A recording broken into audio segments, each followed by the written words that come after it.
الصلاة والسلام على رسوله أرسله إلى الناس كافة بشيرا ونذيرا وداعيا إلى الله بإذنه وسراجا منيرا وعلى آله وأصحابه وأهل بيته كثيرا كثيرا.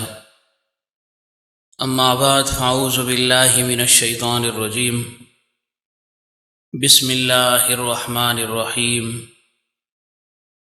يا أيها الرسل كلوا من الطيبات واعملوا صالحا إني بما تعملون عليم. وقال عليه الصلاة والسلام: الحلال بين والحرام بين وبينهما مشتبهات، أو كما قال عليه الصلاة والسلام. صدق الله العظيم وصدق رسوله النبي الكريم، ونحن على ذلك من الشاهدين والشاكرين والمطمئنين والحمد لله رب العالمين. إن الله وملائكته يصلون على النبي يا أيها الذين آمنوا صلوا عليه وسلموا تسليما. اللهم صل على محمد وعلى آل محمد كما صليت على إبراهيم وعلى آل إبراهيم إنك حميد مجيد. اللهم بارك على محمد وعلى آل محمد كما باركت على إبراهيم وعلى آل إبراهيم إنك حميد مجيد. بزرگ اور دوستو، اللہ تعالی ہمارے سانے کو اور اس بیٹھنے کو قبول فرمائے. اللہ تعالی ہم سب کی کامل اصلاح فرمائے اور اصلاح کے لیے عادت اور طریقہ اور اصول اور ضابطہ کیا ہے کہ انسان کسی بھی اللہ والے کے ساتھ اپنا تعلق قائم کر لے، اصلاح کا تعلق اس کے ساتھ قائم کر لے، اور پھر جیسے وہ چلائے ویسے انسان چلنا شروع کر دے. بس پھر اس انسان کی اصلاح جلد یا بدیر ہو جائے گی. ہمارا مقصد ہی اصلاح کے لیے اکٹھا ہونا ہے. اس وجہ سے ابتداءً اس بات کو بار بار دہرایا جاتا ہے کہ ہمارا یہ سبق خوب پک جائے کہ بغیر صحبت شیخ کے اصلاح نہیں ہو سکتی. لیکن جیسے پہلے میں نے عرض کیا، نیری صحبت بھی کافی نہیں ہے، ماننا بھی ضروری اور لازم ہے. اور ماننا بھی وہ جو شیخ کی منشا اور مرضی کے مطابق ہو، جیسے ماننے کا وہ کہے اس قسم کا ماننا. اگر اس ماننے میں بھی اپنی مرضی کرے گا، اپنی عقل کو دوڑائے گا، اپنی طبیعت کا لحاظ کرے گا، پھر اصلاح نہیں ہوگی. آپ نے دیکھا ہے کہ لوگ اطباء کے پاس جاتے ہیں، حکماء کے پاس جاتے ہیں، طبیبوں کے پاس جاتے ہیں، پھر اس کی مان کر چلتے ہیں تو صحت مل جاتی ہے. لیکن بعض ایسے بھی عقل مند ہوتے ہیں، دانا ہوتے ہیں اپنے خیال میں، کہ وہ پھر اس کی تجویز کردہ دواؤں میں یا طریقہ استعمال میں اپنی طرف سے تبدیلی کر لیتا ہے. تو ایسا مریض بھی عمومی طور پر صحت یاب نہیں ہوتا. تو یہ اس وجہ سے کہا کہ بیعت کا تعلق تو ہو گیا، اصلاح کے لیے صحبت کا اہتمام بھی کر رہا ہے، تعلیمات پر عمل بھی کر رہا ہے، لیکن اپنی مرضی کے مطابق، تو یہ تعلیم اس کو فائدہ نہیں دے گی، کارگر ثابت نہیں ہوگی. اس وجہ سے کہا جاتا ہے کہ جیسے وہ چلائے، جیسے وہ کہے اس کے مطابق چلے اور کہے، تب جا کر اصلاح ہوتی ہے. اللہ تعالیٰ نے ہمیں موقع دیا ہے. سب سے بڑی نعمت اللہ نے ہمیں زندگی عطا فرمائی ہے. ہم زندہ ہیں اس وقت، نہ معلوم کب تک زندہ رہیں گے، لیکن سر دست ہمیں اللہ تعالیٰ نے زندگی عطا فرمائی ہے۔ اس زندگی کے متعلق بھی پوچھ ہوگی۔ پوچھ کیا ہوگی؟ پوچھ یہی ہوگی کہ میں نے تمہیں عمر دی تھی، کیسے اس کو خرچ کیا؟ من جملہ اور سوالات کے یہ سوال بھی ہوگا۔ عمر تمہیں ملی، عمر تمہیں دی گئی، کیا کیا اس عمر کا؟ کس طریقے سے اس عمر کو گزارا؟ کن مشاغل میں گزارا؟ کن مصروفیات میں اپنے کو مصروف رکھا؟ اور پھر اس زندگی کی اہمیت کو بتلانے کے لیے اگلا سوال یہ بھی ہوگا کہ تمہیں جوانی دی تھی، اس کو کہاں کیسے خرچ کیا؟ زندگی میں جوانی بھی آ گئی۔ مقصد کہنے کا یہ ہے کہ عمر دے دی، پھر انسان پر بڑھاپا بھی آ جاتا ہے، تو اس بڑھاپے پر اللہ تعالیٰ فضل فرماتا ہے۔ لیکن جب جوان ہے، صحت ہے، چل پھر سکتا ہے، دوڑ دھوپ کر سکتا ہے، کما سکتا ہے، کھا سکتا ہے، پی سکتا ہے، منمانی زندگی گزار سکتا ہے، کسی کی محتاجی نہیں ہوتی عمومی طور پر۔ اس وجہ سے خصوصیت کے ساتھ جوانی کا ذکر فرمایا کہ بڑھاپے میں تو تم بہانہ کر سکتے ہو، میں بوڑھا تھا، ناکارہ تھا، صحت نہیں تھی، بیمار تھا، ضعف تھا، کمزوری تھی، تو چلو اللہ تعالیٰ اس پر رحم فرما دے گا۔ لیکن اس بڑھاپے سے پہلے تم نے جوانی بھی گزاری ہے، کچھ نے گزار لی، کچھ پر گزر رہی ہے، کچھ پر آ رہی ہے۔ تو فرمائے اس جوانی کے متعلق پوچھا جائے گا، اس جوانی کو کس مشغلے میں صرف کیا، کیا کرتے رہے جوانی میں، ہر ایک سے پوچھا جائے گا۔ نوجوان اپنی جگہ پر سوچیں کہ اللہ نے موقع دے دیا ہے، جوانی چل رہی ہے، ابھی سے مجھے بیدار ہو جانا چاہیے۔ اور جن کی جوانی گزر چکی ہے، بڑھاپے کے عالم میں ہیں، تو ان پر لازم ہے کہ اپنی جوانی پر نظر کریں، سوچیں، فکر کریں، اور پھر لامحالہ استغفار کے علاوہ کوئی چارہ نہیں ہے۔ استغفار کرتا رہے، تجدید توبہ کے ساتھ زندگی گزارتا رہے، تو اس صورت میں بھی جوانی کی غفلت کو اللہ تعالیٰ کریم ذات معاف فرما دے گا۔ لیکن کچھ کرے نا، تب کرنا شرط ہے، سوچنا شرط ہے، فکر شرط ہے، اور پھر اس فکر کے مطابق عمل یہ بھی شرط ہے۔ نری فکر بھی کام نہیں دے گی نا، کہ میں بڑا فکر مند ہوں جی، میری زندگی بڑی لوبالی گزر گئی ہے، چلو جو گزر گئی، آئندہ کے لیے کیا سوچا ہے، آئندہ بھی وہی لوبالی زندگی گزر رہی ہے، تو یہ نری فکر کام نہیں دے گی۔ تو بہرحال عرض یہ کر رہا تھا کہ اللہ نے ہمیں زندگی دی ہے، عمر دی ہے، اور جوانی بھی دی ہے، اس کے متعلق پوچھ ہوگی۔ اور اس کے ساتھ ساتھ یہ اصلاح ہے نا، اصلاح کا طریقہ یہی ہے، نپی تلی لگی بندی تقریر تو ہے نہیں کہ اس کو ترتیب کے ساتھ، نظم کے ساتھ، الف با تا سا کی صورت میں شروع کیا جائے، یا پر ختم کر دیا جائے۔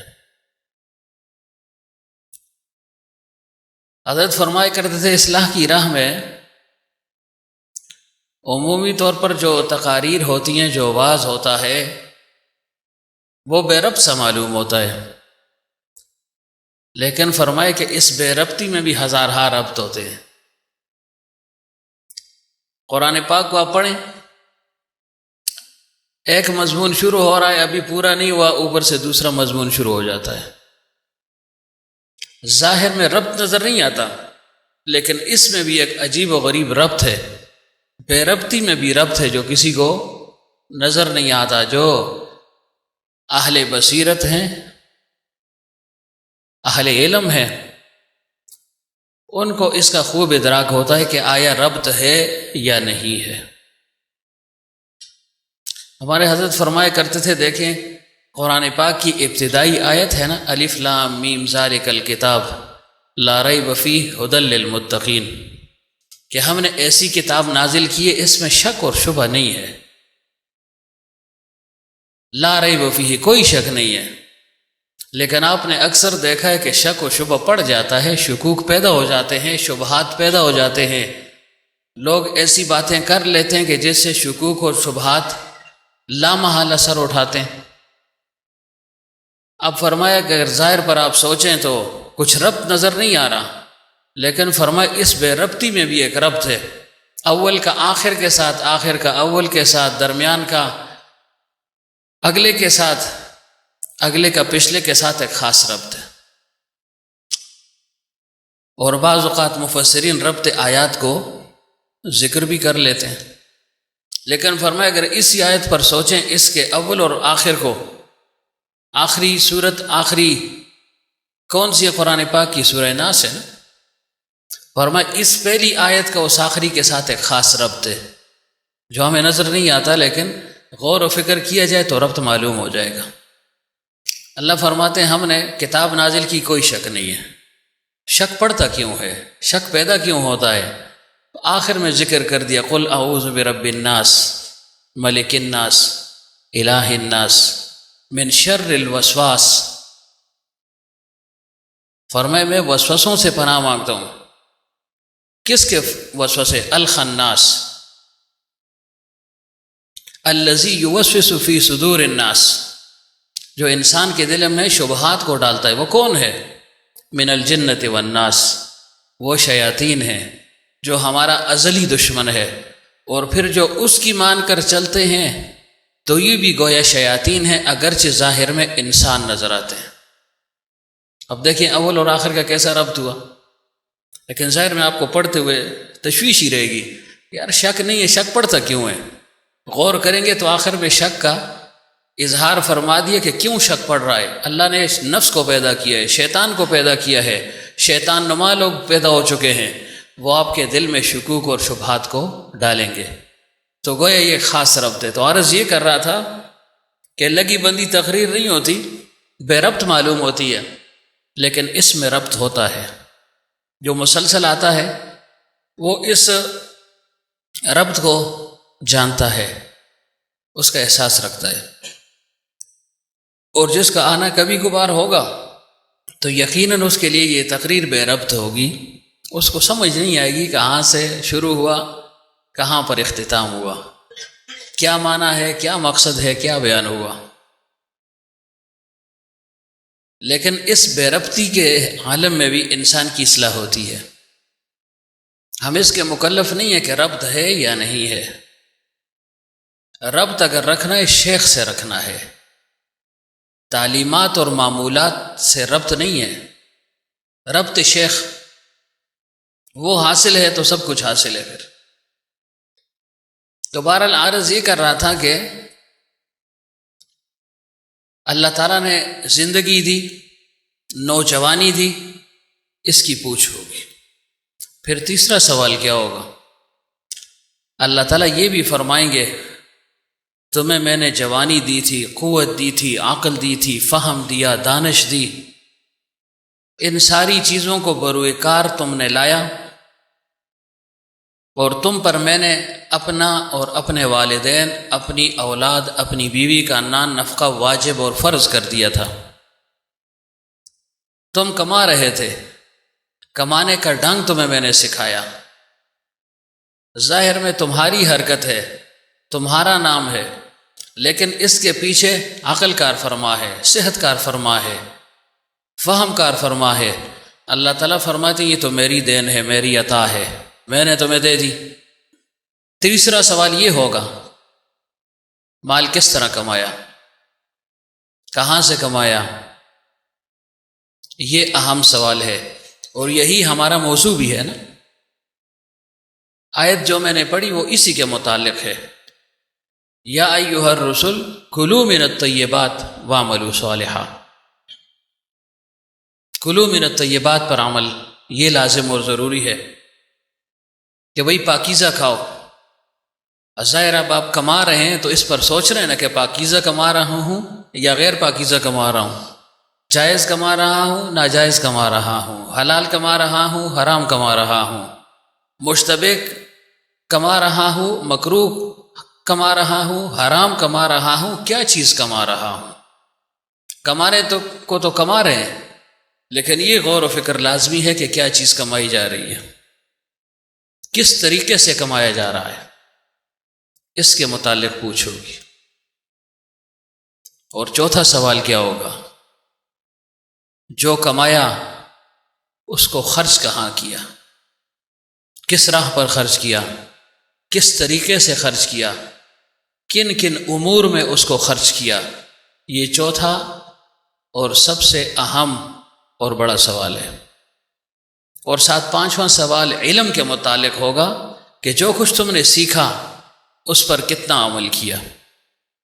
تو ہم گویا بیک وقت طالب علم بھی ہیں، سیکھنے والے نا، طلب علم میں آئے ہیں، علم بھی حاصل ہو رہا ہے، اللہ کی معرفت یہ بھی ایک علم ہے، اس کے حصول میں آئے ہیں، اپنی اصلاح کی طلب میں آئے ہیں، تو یہی طالب علم ہی ہے نا. پوچھا جائے گا تم نے سنا تھا، پڑھا تھا، بار بار پڑھا، بار بار سنا، کتنا عمل کیا. یہ 5 اہم سوال ہیں. لیکن اس میں جو 2 سوالات ہیں وہ انتہائی اہم ہیں، جس پر گویا ساری زندگی کا مدار ہے. وہ کیا؟ مال کیسے کمایا، کہاں سے کمایا، یہ پہلا سوال ہے. اب اس پر غور و فکر کرنا ہے کہ میری کمائی کیسی ہے، حلال طریقے سے ہے یا نہیں، کہیں حرام طریقے سے تو نہیں کما رہا ہوں، یا اگر حلال ہے بھی تو آیا طریقہ اس حلال کمانے کا صحیح ہے یا غلط ہے، یا کہیں میں حلال میں حرام کی آمیزش اور ملاوٹ تو نہیں کر رہا ہوں، حلال میں مشتبہ کی ملاوٹ تو نہیں کر رہا ہوں. اس پر غور و فکر کرنا ہے. بالفرض و تقدیر ہم اس میں کامیاب بھی ہو جائیں. یہ بالفرض و تقدیر اس لیے کہا کہ دعویٰ بڑا مشکل ہے. کوشش انسان کرے اور کرنی چاہیے اور کرنے کا مکلف بھی ہے، لیکن دعویٰ نہیں کر سکتا. بڑے بڑے دعویٰ نہیں کر سکے. ہر وقت اپنے اعمال پر نظر ہو. لیکن چلو ہم مان لیتے ہیں کہ میں نے کمایا حلال، گو اس کی پچھلی دفعہ میں نے خاصی حد تک تشریح کر لی کہ اگر اس کو ہم حرام نہ کہہ سکیں تو حلال بھی کہنا بڑا مشکل ہے. لیکن مان لیتے ہیں ایک لمحے کے لیے کہ ہاں جی حلال ہے. اب اگلی بات بہت مشکل ہے، جس کا جواب کسی کے پاس نہیں ہے. حلال تو کما لیا، ٹھیک ہے جی، جائیداد اپنی ہے، زمینیں اپنی ہیں، غلہ اپنا ہے، فن اپنا ہے، اس فن کے بل بوتے پر کمایا، لیکن آگے خرچ کیسے کیا، کہاں کیا، اس کا جواب کون دے گا؟ یہ اہم چیز ہے. لوگ کہتے ہیں نا میرا مال ہے، میری مرضی جہاں لٹاؤں جہاں لگاؤں. بس وہی پرانا نعرہ ہے، میرا جسم میری مرضی. ہر ایک کہتا ہے میرا مال میری مرضی، میرا ہاتھ میری مرضی، میرا پاؤں میری مرضی، میرا دل میری مرضی، میرا جسم میری مرضی. ہے ایسا نہیں ہے. یہ جسم اور اس کے جملہ اعضاء یہ اللہ تعالیٰ کی امانت ہے ہمارے پاس. اس کے متعلق پوچھا جائے گا. آنکھ کا پوچھا جائے گا، زبان کا پوچھا جائے گا، دل کا پوچھا جائے گا، اعضاء و جوارح ہاتھ پاؤں سب کا پوچھا جائے گا. یہ نعمت ہے، امانت ہے، اس کا پوچھا جائے گا. تو اب خرچ کہاں کرتے ہیں اس پر غور و فکر کریں نا. اگر کسی کو منع کر دیا جائے کہ خرافات میں پیسہ مت لگاؤ، رسومات میں پیسہ مت لگاؤ، رواجوں میں مت لگاؤ، غیر شرعی حدود میں مت لگاؤ، غیر شرعی حرکات میں رقم کو مت لگاؤ، تو کیا کہا جاتا ہے؟ بھئی میرے خون پسینے کی کمائی ہے، تمہیں کیا تکلیف؟ لیکن اس کو یہ پتہ نہیں کہ اس کے متعلق اللہ نے فرمایا میں پوچھوں گا۔ اللہ تعالیٰ اتنا بھی فرما سکتے تھے حلال طریقے سے کماؤ بس، چونکہ تو نے کمایا ہے، اپنے آپ کو کھپایا ہے، پسینے سے شرابور کیا ہے، گھر بار کو قربان کیا ہے، اولاد کو قربان کیا ہے، اپنے ماں باپ کو قربان کیا ہے، اپنے وطن کو قربان کیا ہے، مشکل سے تو نے کمایا ہے، دن رات ایک کر کے کمایا ہے، اور واقعی تم نے حلال کا کمایا ہے، بس بہت ہے تمہارے لیے، اب مرضی ہے جہاں لگاؤ۔ لیکن نہیں،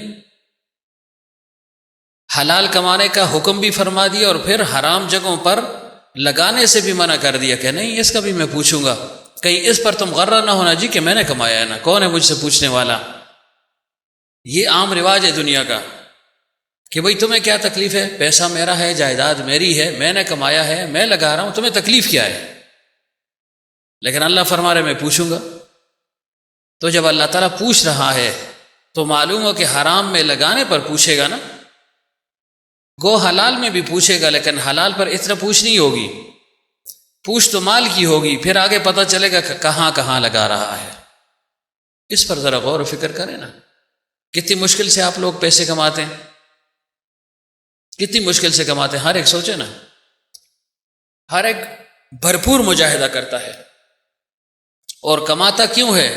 اس کو علم ہے کہ مجھ پر یہ کمانا لازم اور واجب کیا ہوا ہے اللہ تعالیٰ نے، کہ اس نفس کا حق ہے، اہل و عیال کا حق ہے، ان کے حقوق کو پورا کرنے کے لیے نکلو، کوشش کرو۔ اب وہ کوشش کر رہا ہے، تو آیا کوشش جو ہے نا حلال کی ہو رہی ہے؟ نہیں، اس پر غور فکر کریں نا۔ پچھلی دفعہ میں نے عرض کیا تھا نا چند چیزوں کے متعلق، اب ان کو بار بار نہیں دہراتا ہوں، لیکن پھر بھی چونکہ ہم میں سے اکثر لوگ ظاہر ہے وہ تجارت پیشہ لوگ ہیں، اپنا کوئی فن وہ جانتے ہیں، صنعت اور حرفت کے ساتھ ان کا تعلق ہے، اور بہت کم ایسے ہیں کہ جو سرکار کے ساتھ ان کا تعلق ہے، ملازم طبقہ ہے، لیکن عام طور پر لوگ ملازم ہیں بھی تو سرکار کے نہیں ہیں، کسی اور کے ہیں۔ اللہ تعالیٰ نے کائنات کو بنایا، ہر ایک کو دوسرے کا محتاج بنا دیا ہے، مالدار محتاج ہے فقیر کا، فقیر محتاج ہے مالدار کا، مالدار کو مال دے دیا، فن اس کو نہیں آتا، نازک مزاج ہے، بوجھ اٹھانے کے قابل نہیں ہے، بوجھ کے لیے اللہ تعالیٰ نے غربا کو پیدا کر دیا ہے، غربا کو مال نہیں دیا، اس کو قوت اور طاقت دے دی، وہ بوجھ اٹھا سکتا ہے، بوجھ اٹھاتا ہے، مالدار سے پیسے لے لیتا ہے، اور مالدار اس کو پیسہ دیا، اس کو قوت اور طاقت نہیں دی، اس کے لیے غربا کو استعمال کرتا ہے، دنیا کا نظام چل رہا ہے۔ تو اب غور و فکر کریں نا کہ ہم صبح نکلتے ہیں، رات کو آتے ہیں، تھکے ماندے، چور چور، کبھی نماز بھی جو ہے نا آگے پیچھے ہو جاتی ہے، کبھی پڑھی کبھی نہ پڑھی، کبھی جماعت سے رہ گئی، کبھی اپنی پڑھ لی، کبھی آخری وقت میں پڑھ لی، یہ دوڑ دھوپ کس لیے ہو رہی ہے؟ رزق حلال کے لیے ہو رہی ہے نا ظاہر میں، لیکن آیا واقعتاً رزق حلال ہو رہا ہے یا نہیں؟ ہر ایک اس پر جو ہے نا غور و فکر کرے، اور جو حرام اور مشتبہ ذرائع ہیں اس سے اپنے آپ کو بچائے، اپنے کو بچائے، اپنے احباب کو بچائے، اپنے دوستوں کو بچائے، اس سے دور رہے، اور جو پھنس گئے ہیں اس میں تو ان کو استغفار کے ساتھ کوشش کرنی چاہیے کہ اس کا متبادل مجھے مل جائے۔ کیوں بعض اوقات انسان کسی ایسے عمل میں مبتلا ہو جاتا ہے کہ اس کا چھوڑنا ناممکن بن جاتا ہے، زندگی کا سوال ہے، اس کے ساتھ افراد لگ گئے ہیں، ان کے لیے کمائی لازم ہو گئی ہے، لیکن ہے کمائی حرام کی، تو ظاہر ہے اس حرام سے بچنا بھی لازم ہے، حلال کا اکتساب یہ بھی لازم ہے۔ تو ایسی صورت میں کیا کرے گا؟ اگر جذبے میں آیا اور چھوڑ دیا تو ظاہر ہے مزید نقصان ہو سکتا ہے، مزید گناہ میں مبتلا ہو سکتا ہے، تو اس وقت کوشش دوسری کی جائے، اور ساتھ ساتھ استغفار بھی انسان کرتا رہے۔ تو اب دیکھیں، آپ میں سے اکثر دکاندار ہیں، یہ دکاندار کا لفظ میں اس لیے کہتا ہوں نا، اس میں سب آ جاتے ہیں، اس میں ایک دکاندار نہیں ہے کہ گوشت والا دکاندار نکل آئے، یا کباب والا دکاندار نکل آئے، یا کریانہ جو عام چائے چینی بیچتا ہے یہی دکاندار ہو، سب اس میں آ گئے، اپنا کام کر رہا ہے تو دکاندار ہی ہے نا، تاجر ہے نا، اور تجارت کی بڑی فضیلت ہے۔ امین تاجر کا حشر فرمایا وہ کس کے ساتھ ہوگا؟ انبیاء کے ساتھ ہوگا، صدیقین کے ساتھ ہوگا، شہداء کے ساتھ اس کا حشر ہوگا، لیکن ہو امین۔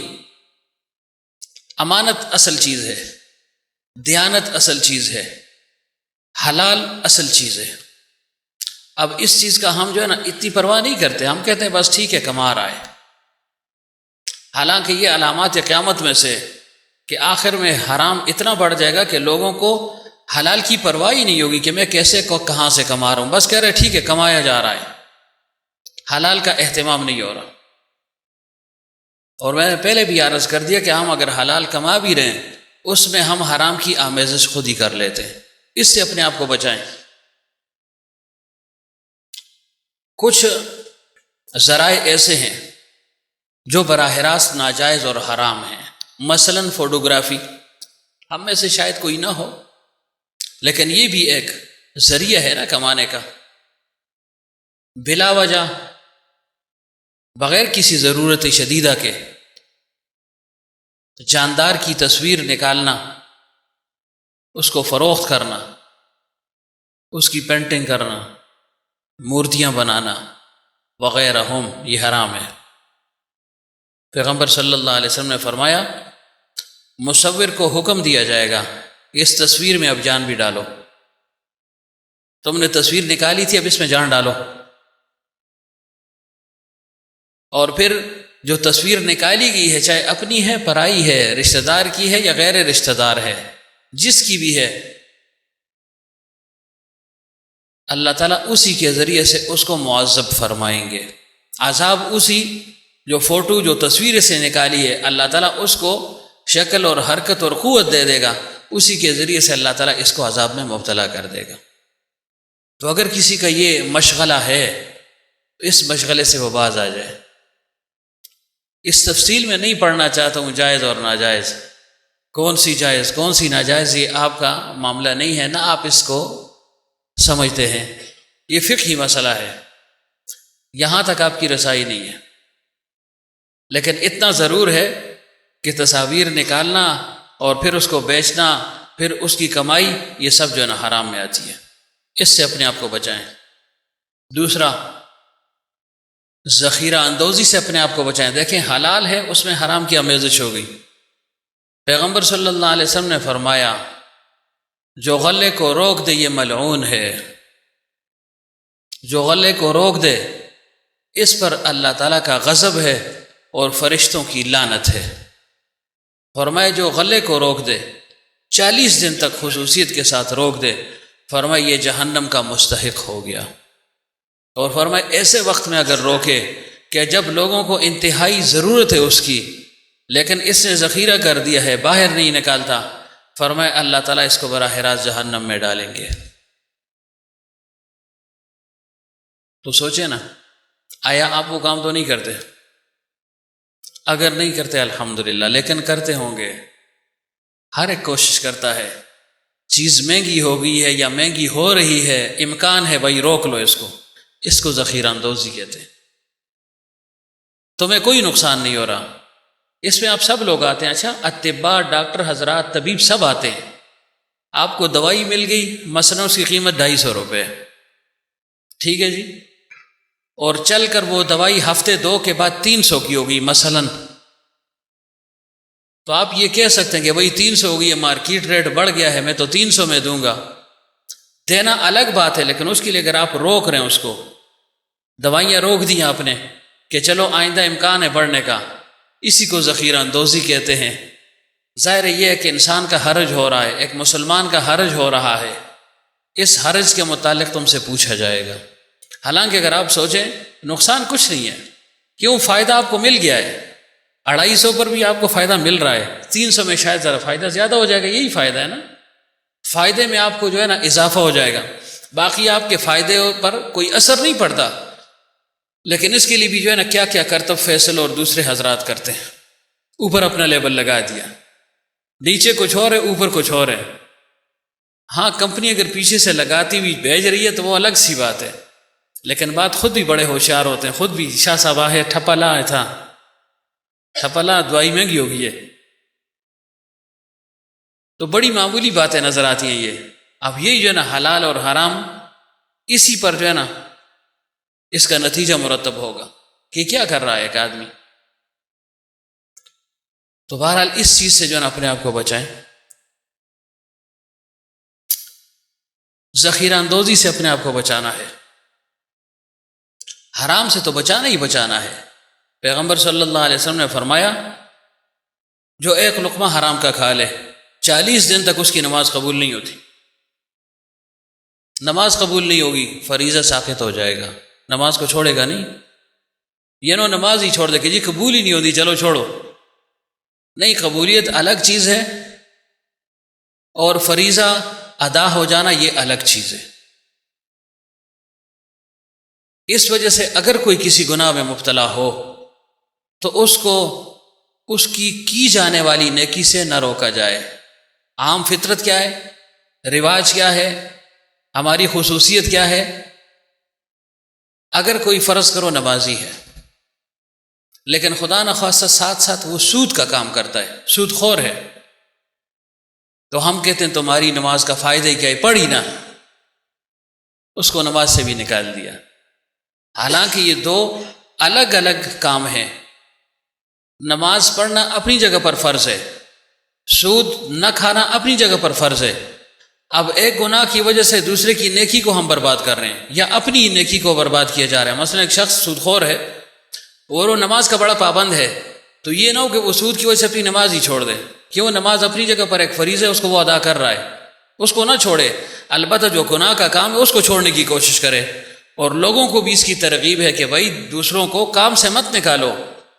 جو گناہ اس سے ہو رہا ہے اس کی تشدید، اس کی وعیدیں، اس کی زجر، اس کی ڈانٹ اس کو سناتے رہو، لیکن یہ نہ ہو کہ اس کو جو ہے نا کام سے نکال دو کہ تمہاری نمازوں کا کیا فائدہ ہے.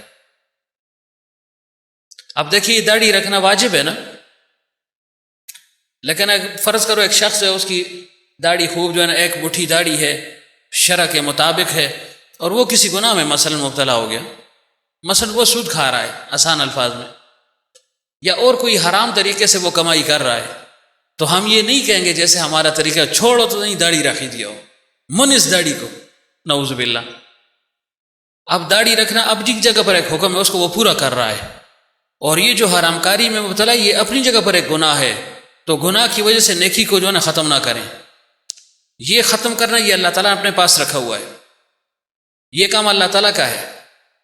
اللہ تعالیٰ نے ایک فرشتہ مقرر کیا ہے بیت المقدس پر، اور وہ روزانہ منادی کرتا ہے کہ دیکھو جو حرام کا ارتکاب کرے گا، حرام کمائی کمائے گا، حرام طریقے سے کمائے گا، اس کے نہ نفل قبول ہے، نہ اس کے فرض، نہ اس کے سنت، کچھ بھی قبول نہیں ہے. یہ کام اللہ تعالیٰ کا ہے. لیکن دیکھیں قبولیت کا فرمایا ہے، یہ نہیں کہ اس کی نماز سرے سے ہوئی نہیں یا اس کی عبادت ہوئی نہیں. ایک عبادت کا ہو جانا، ایک عبادت پر ثمرات اور برکات اس کا مرتب ہونا ہے، تو ثمرات اور برکات سے محروم ہو گئے، باقی نفس عبادت جو فرض کے درجے میں وہ اس سے ساقط ہو گیا. اللہ یہ نہیں فرمائے گا نماز کیوں نہیں پڑھی، ہاں یہ ضرور فرمائے گا کہ نماز تو پڑھی ہے لیکن اس کے ساتھ تم حرام کے مرتکب رہے جس نے تمہاری نماز کے اثرات اور برکات اور انوارات کو ختم کر دیا ہے. یہ کام انسان کا نہیں ہے. برائی سے روکیں، بھلائی سے مت روکیں، لیکن ہماری روش یہ ہے کہ برائی میں مبتلا ہو کے اس کی نیکی کو بھی برباد کر رہے ہیں. تو بہرحال عرض یہ کر رہا تھا کہ اس سے اپنے آپ کو بچائیں، ذخیرہ اندوزی سے اپنے آپ کو بچائیں، ملاوٹ سے اپنے آپ کو بچائیں. ملاوٹ کے متعلق میں نے پہلے تذکرہ کیا ہے، بار بار ذکر کی ضرورت نہیں ہے، لیکن ہر ایک دیکھیں ملاوٹ کر رہا ہے نا، دودھ والا دودھ میں ملاوٹ کر رہا ہے. آیا وہی یا نہیں ہمارا وہ دوست دودھ والا، کیا نام ہے اس کا، نام ہی بھول گیا ہوں، اطہر زیب، کدھر ہیں آج؟ یہ ماشاءاللہ ٹھیک ہے، یہ ملاوٹ نہیں کرتا. تو بعض لوگ ایسے ہوتے ہیں کہ وہ ملاوٹ کرتے ہیں اور اس ملاوٹ کو گناہ سمجھتے بھی نہیں ہے. یہ بھی کمال ہے نا، کمال تو نہیں، میں اپنے لحاظ سے کہہ رہا ہوں کہ ہم اس کو کمال سمجھتے ہیں. بھائی جو گناہ ہو گیا اس کو گناہ سمجھو، گناہ کو نیکی ثابت کرنے کی کوشش مت کرو. بہت دن میں یہاں ایک آدمی آیا تھا، کچھ بحث مباحثہ چل رہا تھا، اس کا ذہن ہی کمزور تھا. بہرحال اس کو ہم نے مہمان سمجھ کر ٹال دیا کہ یہ سمجھے گا نہیں، اور اس کا سمجھانا مشکل بھی ہے، ظاہر ہے کہ نہ سمجھ اس کو کیسے آپ سمجھائیں گے؟ تو چلتے چلتے بات جو ہے نا حلت اور حرمت کی آ گئی، وہ بھی دودھ کا کام کرتا ہے، بھینسیں رکھی ہیں دودھ وہ بیچتا ہے۔ تو ایک شخص نے مجھے کہا جی ذرا آپ اس دودھ پر اور اس کی ملاوٹ پر اور آمیزش پر، حلال اور حرام پر تھوڑی بات کر لیں۔ اس نے کہا نا جی بس سب کو پتہ ہے کہ حرام کیا ہے اور حلال کیا ہے، ہر ایک نے اپنی قبر میں جانا ہے۔ اور ایسا پکا نمازی، صف اول کا نمازی، مؤذن بھی خود، مسجد کا متولی اور محتمم بھی خود،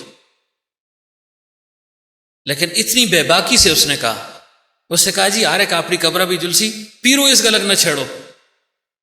ٹھیک ہے جی نہ چھیڑ دے، یہ اتھا چھیڑنا اسی، پھر یہاں نہیں چھیڑو گے نا وہاں تو چھڑ جائے گی نا، وہاں تو ہوگا، ایک ایک ذرے کا حساب ہوگا، ایک ایک بات کا حساب ہوگا۔ یہ جو ہم مسکراتے ہیں نا، ہنستے ہیں، اس کا پوچھا جائے گا، اس کا بھی پوچھا جائے گا، کوئی بات رہے گی نہیں وہاں پر۔ تو اس نے کہا کہ نہیں جی بس سب کو پتہ ہے۔ اب دیکھو اتنا یعنی نماز کا پابند آدمی، صف اول کا آدمی، پھر مؤذن ہو، تو آپ کا کیا خیال ہے؟ وہ تو یہ سمجھے کہ ساری عمر تکبیر اولیٰ پڑھ رہا ہے نا، تکبیر اولیٰ کے ساتھ اس کی نمازوں کا اہتمام ہے، لیکن اس بات کو ماننے کے لیے تیار نہیں تھا کہ نہیں جی یہ بات نہیں کرنی۔ اب دیکھو ملاوٹ ہے یا نہیں، دودھ میں ملاوٹ کر رہے ہیں، اور پیغمبر صلی اللہ علیہ وسلم کی حدیث من غش فلیس منا، جس نے ملاوٹ کی وہ ہم میں سے نہیں ہے۔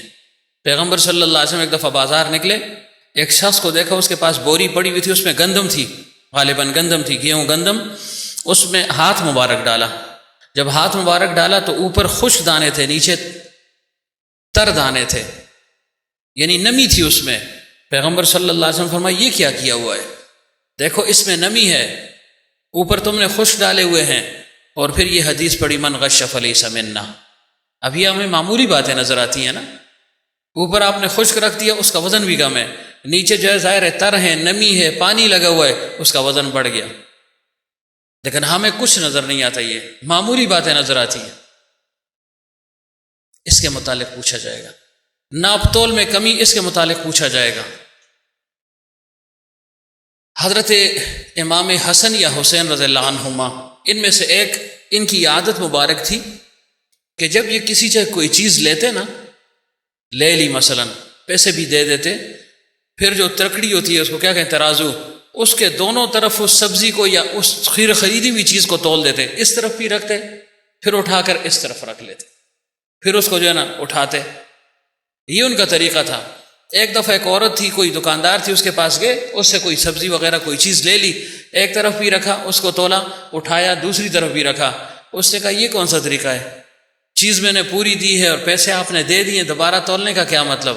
فرمایا اس لیے کہ تیرا حق میری طرف نہ آئے اور میرا حق تیری طرف نہ جائے، اس لیے کر رہا ہوں، ورنہ انہیں اس کی ضرورت نہیں تھی، وہ خریدنے والے تھے، اس کا وبال بیچنے والے پر تھا کہ وہ کس طریقے سے دے رہا ہے۔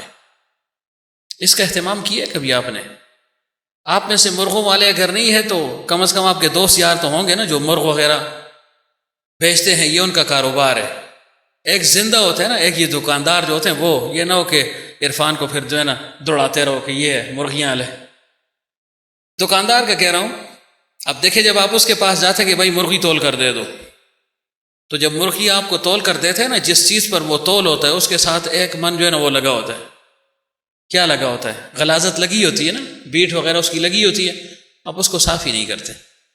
اب وزن کے ساتھ وہ بھی آ گیا نا۔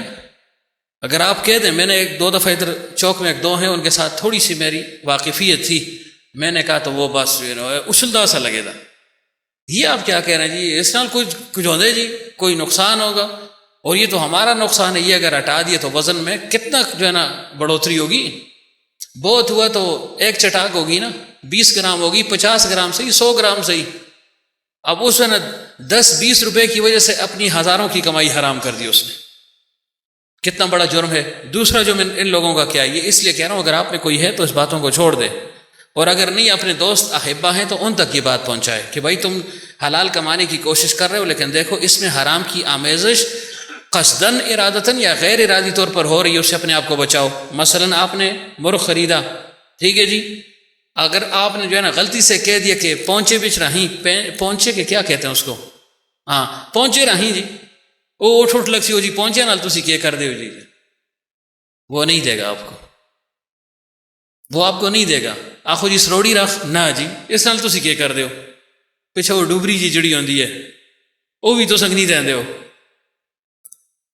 اب اس کو مستقل بیچتے ہیں، پہنچی تو نہیں ہے کوئی بڑے بزرگ ہیں جی سٹتے نہ سنگ تکلیف نہیں دیں دے، باقاعدہ اس کو قیمتاً بیچتے ہیں۔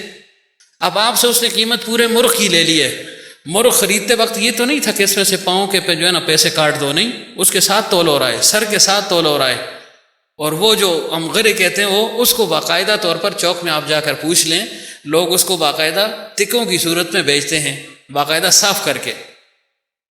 اب یہ اگر آپ مانگ لیں خدا نخواستہ، جا کے آج تجربہ کر لیں، ایسی بات تو نہیں ہے، وہ جو ہے نا لڑ پڑے گا آپ کے ساتھ، نہیں جی تو میں نہیں دیتا ہوں، حالانکہ ذبح کے الگ سے 5-10 روپے یہ یا تو ریٹ میں بڑھا دیتے ہیں یا آپ سے کہیں گے کہ جی میں صاف کر کے دوں گا لیکن 5 روپے میں اضافی لوں گا۔ اب یہ سارے کام وہ کر رہے ہیں، تو کیسے یہ حلال ہوگا جی؟ اس کی حلت کا بہترین طریقہ یہ کہ تسی دل بڑا کر کے نواخو بڑی طرف رہ گئے توڑ در، تاکہ کم از کم وہ تو حرام کا مرتکب نہ ہونا۔ تو یہ میں اس لیے کہہ رہا ہوں، دیکھیں معمولی باتیں نظر آتی ہیں لیکن معمولی نہیں ہیں، اس کا اہتمام ہونا چاہیے۔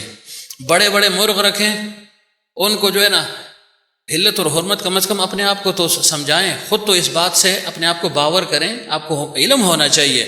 بڑے مرغ جو ہے نا جب ان کو یہ بیچتے ہیں یا سالم اگر بیچ دیا تو ٹھیک ہے، لیکن اگر آپ ان سے کہیں کہ بھائی ٹھیک ہے میں گوشت تو لوں گا، تو آپ نے اکثر دیکھا ہوگا کہ گوشت کے اوپر چمڑا بھی باقاعدہ ہوتا ہے۔ چھوٹے مرغوں سے تو چمڑا نکال دیتے ہیں نا، بڑوں سے نہیں نکالتے، اور بڑوں سے چمڑا اگر نکالیں گے وزن کتنا کم ہو جائے گا، اتنی موٹی تو اسی چمڑی ہوتی ہے، 1 انچ تو کم از کم موٹائی ہے نا اس کی، اب وہ اس سے نکل گیا تو ریٹ تو گیا، گر گیا۔ اب جو ہے نا اتنی جو ہے نا ہرس بڑھ گئی ہے، یہ بھی نہیں دیکھتے بھئی میں حرام کا مرتکب ہو رہا ہوں، حلال کر رہا ہوں، کیا کر رہا ہوں، مردار کھلا رہا ہوں لوگوں کو۔ اب قریب آپ دیکھیں جا کر، ابھی بھی دیکھ لیں، دکانداروں کے پاس ایک بڑا جو ہے نا ٹین سا رکھا ہوتا ہے، 16 کلو والا کنستر ٹین رکھا ہوتا ہے، اس کے نیچے آگ جل رہی ہے، یہاں پر بڑے مرغ کو ذبح کیا، غرب بویا اس پہ سڑ چھوڑیا، وہاں پھینک دیا۔ اب ابلتے ہوئے پانی میں جو ہے نا جب وہ ابل رہا ہے تو یہ مولانا حضرات یہاں بیٹھے ہوئے علماء، کیا خیال ہے ان کا، یہ حلال ہو گئے یا حرمت؟ آپ اس کو حلال کہہ سکتے ہیں؟ آپ اس کو حلال نہیں کہہ سکتے، کیوں؟ اس کے جسم پر جو نجاست ہے وہ پانی اتنا کھولتا ہوا پانی ہے کہ اس کے جسم میں جذب ہو گیا ہے۔ اب ظاہر ہے جب نجس جسم تھا اور گوشت میں وہ پانی جذب ہو گیا تو گوشت بھی نجس ہو گیا، تو نجس کا کھانا حرام ہے اور ہم دڑا دڑ کھا رہے ہیں، اور ان کو ادراک ہی نہیں ہے۔ میں نے خود اسے کہا، میں نے کہا یار یہ بہت غلط طریقہ ہے، تم ذبح کر کے رکھ لو اور اس کی چمڑی اتارو۔ اس نے کہا نہیں یہ چمڑی تو بڑی مہنگی ہے، ایسی بڑی موٹی ہے، پھر ریٹ کاٹ دے، وزن کاٹ دے۔ اب اس کو جو ہے نا اپنے 10-20 روپے بچانے کے لیے اتنا بڑا جو ہے نا غیر شرعی عمل کیا جا رہا ہے، لیکن ہمیں اس کا ادراک نہیں ہے، تو آئندہ آپ کو ادراک ہونا چاہیے اس کا۔ یہ اکثر جو گھر والے مرغ ہوتے ہیں نا، لوگ اس پر بھی پانی ڈالتے ہیں ذبح کر کے۔ مجھے یاد ہے ہمارے گھر میں دوستوں نے لائے تھے تو گھر والوں نے کہا بھائی اس کو صاف کروانے، میں نے کہا ٹھیک ہے، تو میں نے دوستوں سے کہا اس سے کھم کٹنے، انہوں نے کہا ٹھیک ہے۔ ان کا مقصد بھی یہ تھا کہ بھائی اس کی چمڑی جو ہے نا نہ ادھڑی جائے، یہ جو ہے قیمتی ہوتی ہے اور اسی میں سارا کچھ ہوتا ہے۔ انہوں نے کیا کہ اوپر سے پانی ڈال دیا، پتہ نہیں شوکت کو یاد ہے یا نہیں، اوپر سے پانی ڈال دیا۔ میں آیا تو 5 منٹ صاف، میں 5 منٹ صاف ہو گیا، اس پر تو آدھا گھنٹہ لگتا ہے۔ حجی تو پانی پائے گرم، میں تو سیکھا ہوں اللہ دے والے۔ تو ان چیزوں سے اپنے آپ کو بچائیں، اگر خود یہ عمل کر رہے ہیں نا اس سے پیچھے ہٹ جائیں، یہ براہ راست حرام ہے۔ یہ حضرات بیٹھے ہوئے جا کر اپنے جو ہے نا مقتدیوں کو سمجھائیں، یہ نہ ہو کہ اپنی امامت بچانے کے لیے آپ کہیں چلو خیر ہے جی چل سو چل ہے، ایسا نہیں ہوگا، اس کا اہتمام کرنا ہے۔ ذریعے تو براہ راست دوسرے کو جو ہے نا حرام کھلایا جا رہا ہے، حرام بھی کیا کہ مردار کے حکم میں آ رہا ہے، نجاست جذب ہو رہی ہے نا اندر۔ دیکھیں فقہا نے یہاں تک لکھے انڈا اگر کسی کے جیب میں پڑا ہو تو احتیاطاً اس کو نکال دے نماز کے وقت۔ یہ سب بیٹھے ہوئے یہاں علماء، کیوں؟ نجاست کا احتمال ہے کہ اس کے اوپر ممکن ہے نجاست لگی ہو، اتنا اگر اہتمام کیا جا رہا ہے تو اس پر خود غور و فکر کریں نا، خود غور و فکر کریں اس پر، کیا آیا یہ جو ہے نا پھر حلال ہوگا؟ یہ طریقہ اپنایا جا رہا ہے جی۔ لیکن چلو اگر بڑوں کا کاروبار ختم ہو گیا، یہ تو کرتے ہیں نا، پاؤں کو اپنے پاس رکھ لیا، سر کو رکھ دیا اور آپ کے ساتھ لڑیں گے، تیار نہیں ہوں گے آپ کو کوئی چیز دینے کے لیے۔ تو جو حرام ذرائع ہیں اس سے اپنے آپ کو بچائیں۔ حرام ذرائع کتنے جی؟ میں صرف ایک دفعہ پڑھ لیتا ہوں، پھر اس کی تشریح انشاءاللہ کریں گے۔ ایک تو میں نے کہہ دیا نا فوٹوگرافی، اس پر آپ جو ہے نا اپنے اشکالات پیش کر سکتے ہیں پھر کسی وقت، ابھی نہیں۔ دوسرا کیا جی؟ سود ظاہر ہے سب کو معلوم ہے کہ سود حرام ہے۔ پیغمبر صلی اللہ علیہ وسلم نے فرمایا سود اتنا برا مرض ہے، فرمایا جیسے کوئی اپنی ماں کے ساتھ 30 دفعہ یا 36 دفعہ زنا کر لے حالت اسلام میں۔ اس سے فرمایا سود بڑھ کر ہے، اتنی تشدید بیان ہوئی ہے اس کی۔ سود خور فرمایا اس کا حشر سوروں کے ساتھ ہوگا، اور فرمایا جو ملاوٹ کرتا ہے، جو حرام خور ہے، فرمایا اس کا حشر سوروں کے ساتھ ہوگا، یہ سور کی شکل میں قیامت کے دن اٹھے گا۔ اچھا جی، دوسری کیا بات جی؟ ناپ تول میں کمی، وہ تو میں نے عرض کر دیا، مرغ کا بھی ذکر کر دیا، سبزی کا بھی کر دیا، گوشت کا بھی میں نے پہلے کیا تھا، قیمے کا بھی میں نے پہلے ذکر کیا تھا پچھلی دفعہ۔ اچھا جی، ذخیرہ اندوزی کا بھی ہو گیا جی۔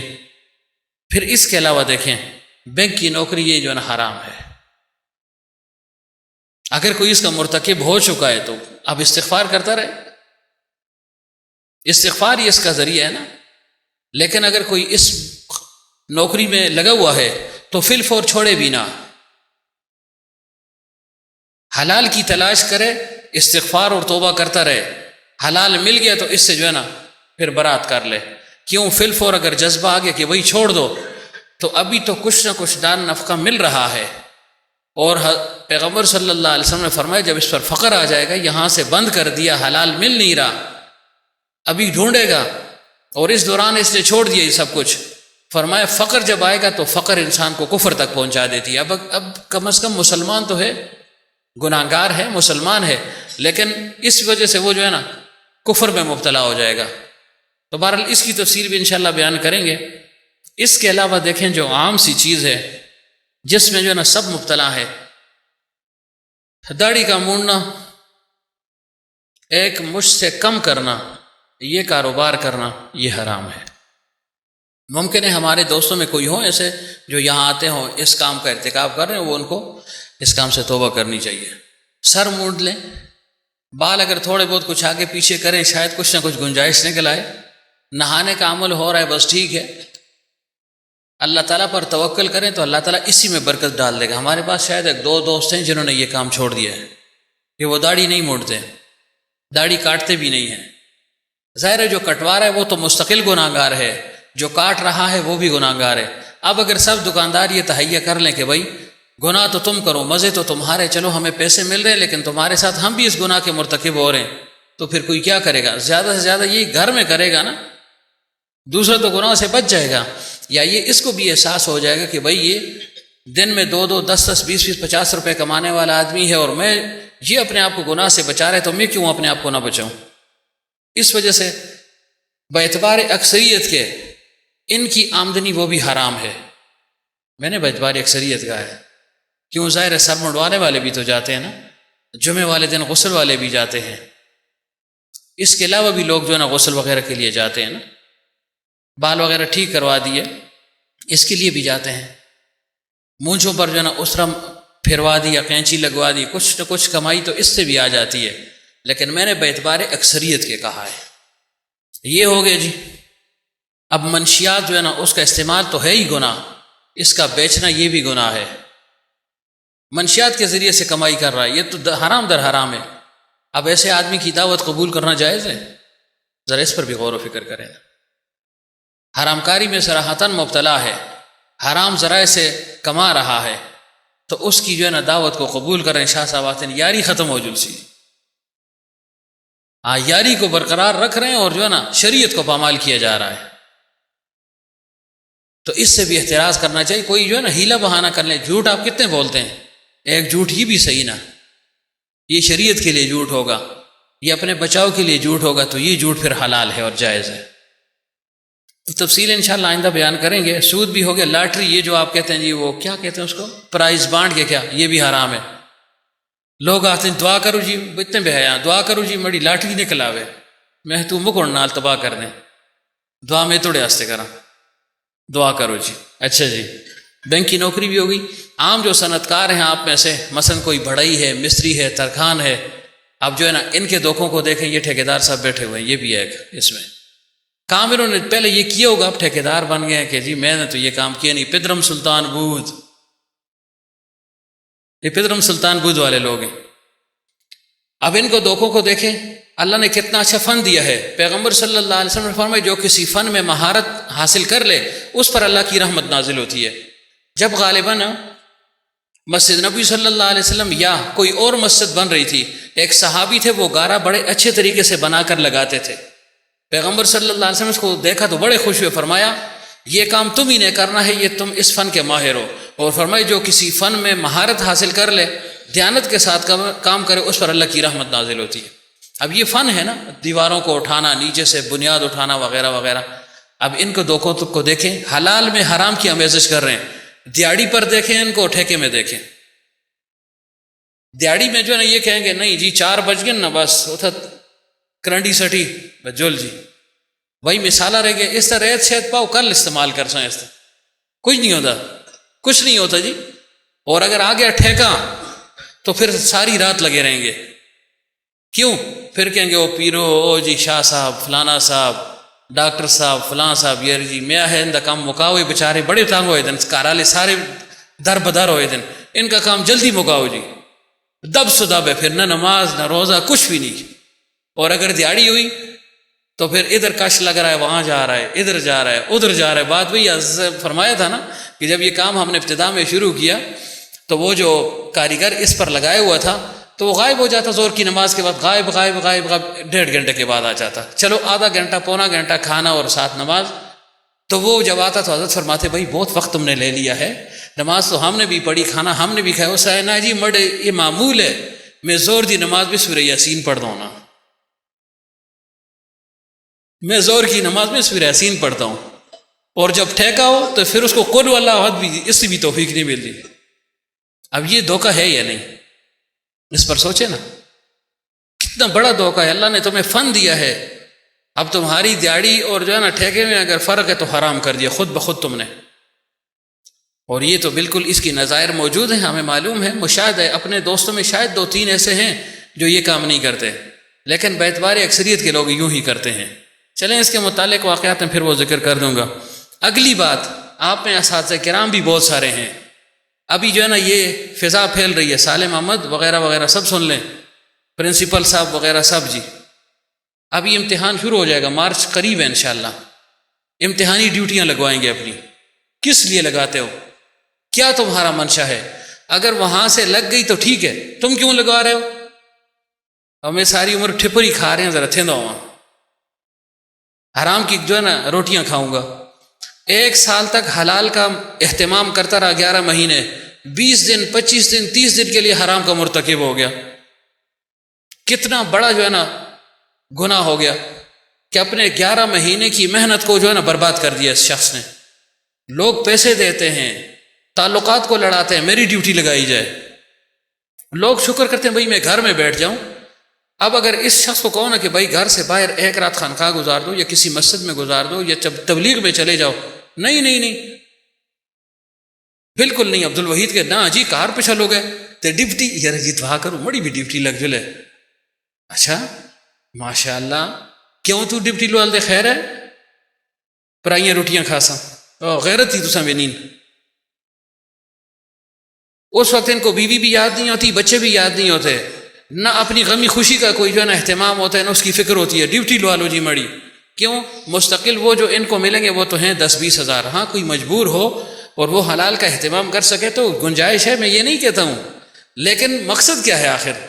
مقصد ہی ہے نا لوگوں سے جو ہے نا کھائیں گے، بچوں سے کھائیں گے. ہمارے ہاں تو بالکل باقاعدہ طور سے اس کا اہتمام ہوتا ہے، باقاعدہ اہتمام ہوتا ہے. یہ تو ڈیوٹی لگانے والے ہیں. اور جو اسکول کے نمائندے ہیں، جو ادارے ہیں، اداروں کے سربراہ ہیں، وہ کیا کرتے ہیں؟ بچوں سے جو ہے نا امتحان کے وقت میں یا تو بالکل ظاہر ان کو کہہ دیتے ہیں اور یا دھوکے کے ساتھ ان سے جو ہے نا فیس زیادہ لے لیتے ہیں. مثلا 2500 اگر داخلہ ہے آپ سمجھو جی 5000 آنا. کیوں؟ یہ 2500 وہ عملے کو کھلاتے ہیں تاکہ میرا اسکول ٹاپ کر جائے. تو پھر زبان ڈے تو بٹگرام پہ بینر بھی لگی تو انہیں توگی بھی چو جی میرا اسکول فرسٹ آیا. واہ، تو لعنت کا مستحق ہے یا جو ہے نا داد کا مستحق ہے کہ ایک تو حرام کا ارتکاب بھی کیا، حرام اور ناجائز طریقے سے تم نے ٹاپ بھی کیا، اس پر فخر بھی کر رہے ہو، سب کو پتہ ہے اس سے سب سے زیادہ پیسے لیے ہیں، سب سے زیادہ پیسے دیے تبھی تو ٹاپ کر رہا ہے. تو یہ کہاں کا طریقہ ہے جی؟ اپنی حلال کو آپ نے خود جو ہے نا حرام کر دیا صرف 1 مہینے میں. اگر آپ نے واقعتاً بچوں کو پڑھایا ہے تو آپ کو کیا کام ہے؟ فیل ہوتا ہے تو فیل ہو، پاس ہوتا ہے تو ہو جائے گا، لیکن نہیں جی تعداد کم ہو جائے گی. اس تعداد کو برقرار رکھنے کے لیے، بڑھانے کے لیے یہ کام شروع ہو گیا. اور اسی وجہ سے دیکھیں تعلیم عام ہو گئی ہے لیکن علم کم ہو گیا ہے. بچے نکھٹو ہیں، جاہل ہیں، ان کو کسی چیز کا پتہ ہی نہیں ہے. کس وجہ سے؟ آپ نے ذہن سازی کی، میں نے بھی کی، اساتذہ نے بھی کر دی، ادارے کے بڑے نے بھی کر لی کہ آخر میں پیسے دیں گے پاس ہو جائیں گے، تو کیا ضرورت ہے پڑھنے کی؟ اور اس میں والدین کا بہت بڑا دخل ہے، یاد رکھیں آپ سب. اس میں تسی سارے ہو، اچھا جڑے بیٹھے ہو سارے سب ہو. کیوں؟ اگر وہ بچوں سے مانگ رہے ہیں تو پہ آخسی بچہ دے فیل ہو جلسی نہیں دے. بھائی آپ ایک دفعہ کہہ دیں کہ ہم آپ کو فیس دے رہے ہیں یا آپ کو سرکار کی طرف سے جو ہے نا تنخواہ مل رہی ہے تو آپ ہمارے بچوں سے پیسے کیوں لیتے ہیں؟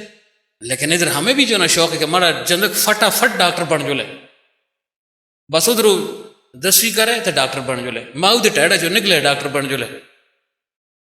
تو اس میں ہم سب جو ہے نا مبتلا ہیں، والدین تک مبتلا ہیں. کس باپ نے آج تک کہا کہ میں نہیں دیتا ہوں؟